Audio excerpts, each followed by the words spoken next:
When I first started as a business person, I was 23 years old, and I was so insecure,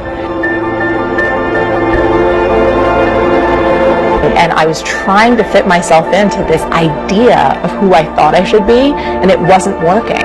So it wasn't until I actually allowed myself to just be the weird, wacky, energetic, kind of a little bit crazy person that I am that things actually started to work. And so now it's been almost 20 years of doing this, and I've seen it time and time again, where people tend to feel stuck and stifled, where they tend to feel like their life force is just drained out of them. There gets to be despair and depression.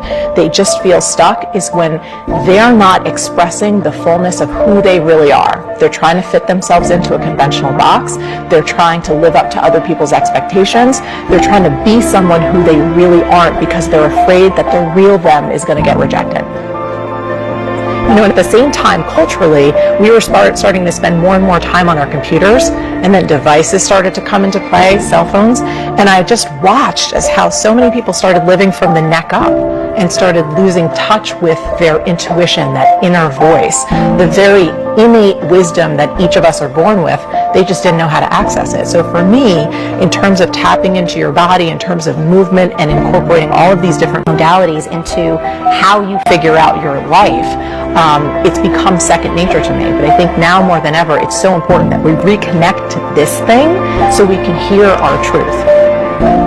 Walk people through how to reconnect. What does that process look like? Yeah, so first of all, it taps into slowing down. We're all moving so fast. We want the answer instantly. We're always going up here. So I think step one is to slow down and actually breathe and feel your body. You know, if you're someone who works out even, you may not be that practiced at doing this. You know, if you go to the gym and you bang out your reps, or you're doing squats, or you're hitting a class where it's just go, you may not be actually feeling the physiological signals that come through your body. So I always like to frame it like this. A lot of people ask me, what's the difference between fear and intuition? Like fear, a fear that you should actually move through. It's an opportunity for you to grow. It's something that you actually want to do, but you're just afraid of failing. Or what if it's your intuition telling you this is the wrong move? It's hard to decipher that sometimes. So what I like to do is I give people a very simple test how to decipher the difference between that fear and intuition. Here's how it works. You have to slow down, you can close your eyes if you can, and ask yourself, in terms of the opportunity you're thinking about saying yes to, when you imagine yourself saying yes or moving forward with this idea or this person, in your body, in the nanosecond you ask the question, how do I feel about this? Do you feel yourself expand or contract? This is a tiny micro movement of feeling within you. Expansion might feel like lightness, joy, excitement, fun, all of those feelings where you almost perceive your body moving forward in space ever so slightly. Contraction, think about it in terms of dread, despair. Something in you is saying no. There's a heaviness, a pit in your stomach.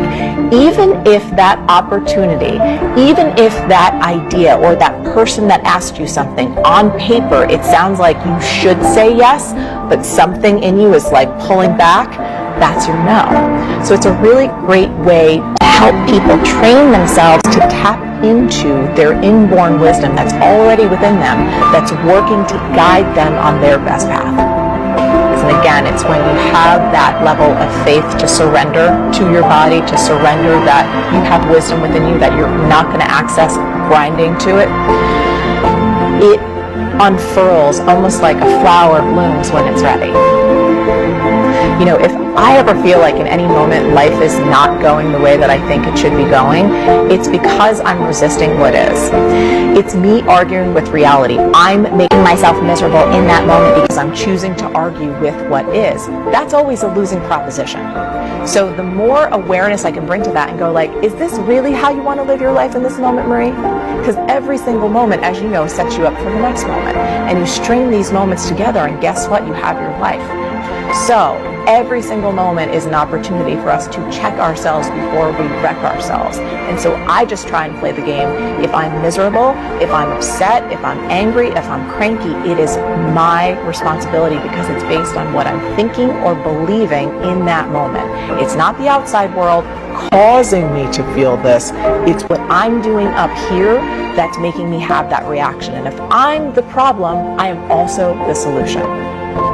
And then in the moment, again, it sounds so simple, but I think we're all searching for these really complex things and we don't need them.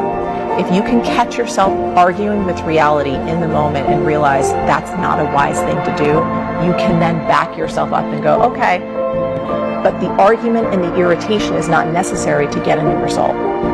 So I'm always focused on the long game. I think these days, a lot of people want Insta results. They want to be Instagram famous. They want to have like $1 billion business overnight. And I always say, I'm like, this is not a get rich quick overnight program. This is get great over time. For many people, when they have an enormous vision, it paralyzes them. They have no idea how to accomplish it. I see people cry in workshops all the time. It's so big. I don't know how to do it. I want to change the world. I'm like, don't worry about changing the world. Change one person's life. If we can focus there, stay there for a little bit, we're going to get to that thing. Maybe. Otherwise, it's all good because you're still doing the work that you were born to do. I've always had this belief since I was little that every single one of us is born with a unique set of gifts and talents that only we can give the world. So the impact that I want to have is I believe our world will transform significantly when every single one of us realizes that the world really does need the special gift that only we have. So to see people wake up to that, to know that it's already in them, they don't have to do anything or be anyone different to just express that, I think we'd go a long way. I absolutely love that.